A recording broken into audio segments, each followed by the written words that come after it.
Assalamu alaikum, ihr Lieben. Willkommen auf meinem Kanal zu diesem neuen Gesundheitsvideo von mir. Da ich nach einigen Wochen Abwesenheit wieder aus meinem Urlaub zurück bin, Alhamdulillah, möchte ich euch heute ein Resümee meiner Rohkosternährung im Ramadan liefern.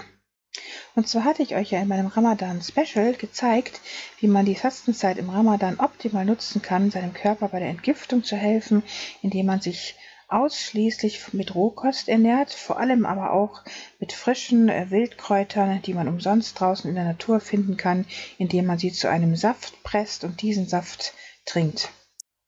Die ausschließliche Rohkosternährung im Ramadan war nicht schwer, sie hat mir sogar sehr gut getan und ich habe mich sehr leicht und gesund gefühlt, MashaAllah. Und warum es nicht schwer ist, sich im Ramadan rein rohköstlich zu ernähren, liegt ganz einfach daran, dass man ja nur 2 Mahlzeiten zu sich nehmen kann.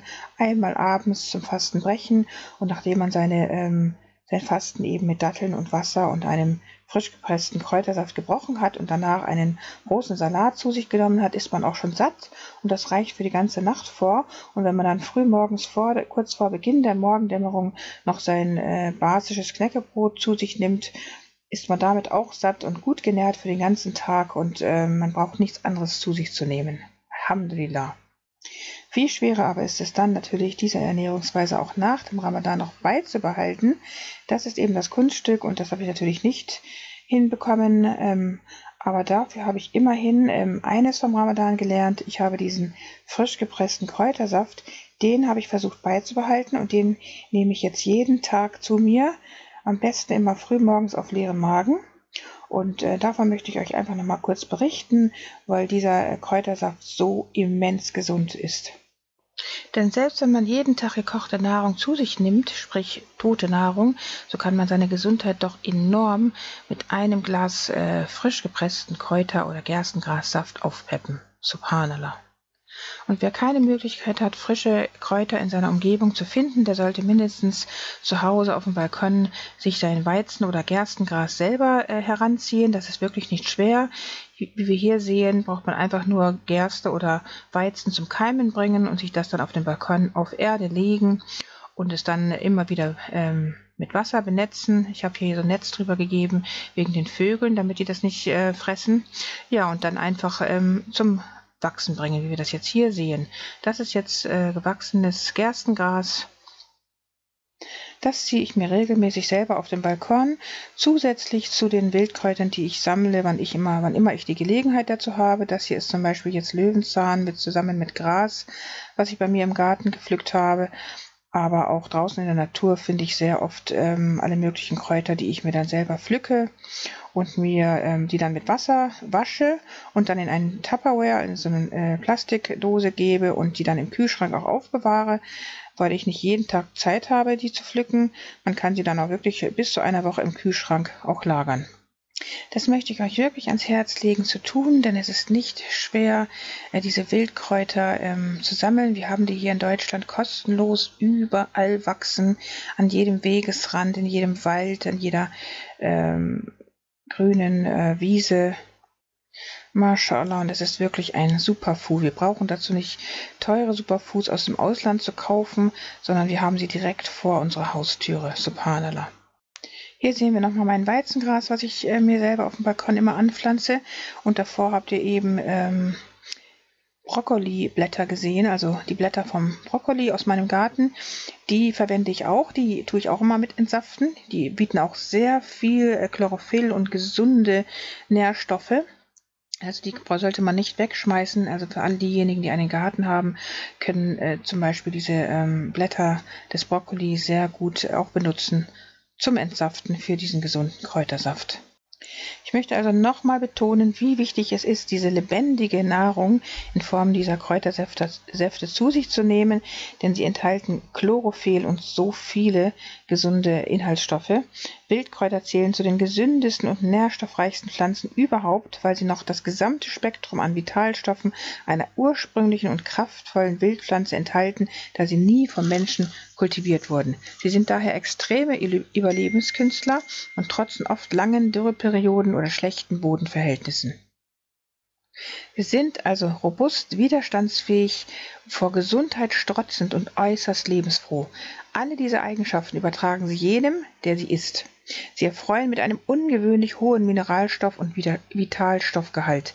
Sie stecken allesamt voller Vitamin C und A, Calcium, Magnesium, Eisen, Kalium, bioaktiver Pflanzenstoffe, Flavonoide und viele mehr. Keine Kulturpflanze kann es mit ihnen aufnehmen. Es gibt also nichts Gesünderes als essbare Wildkräuter. Subhanallah. Kräuter- und Gerstengrassäfte sind noch gesünder als die Kräuter selber, weil der Körper durch sie entlastet wird, da die aufwendige Verdauungsarbeit der Ballaststoffe wegfällt und er durch den gepressten Saft die Vitalstoffe ohne die schwer verdaulichen Faserstoffe enthält.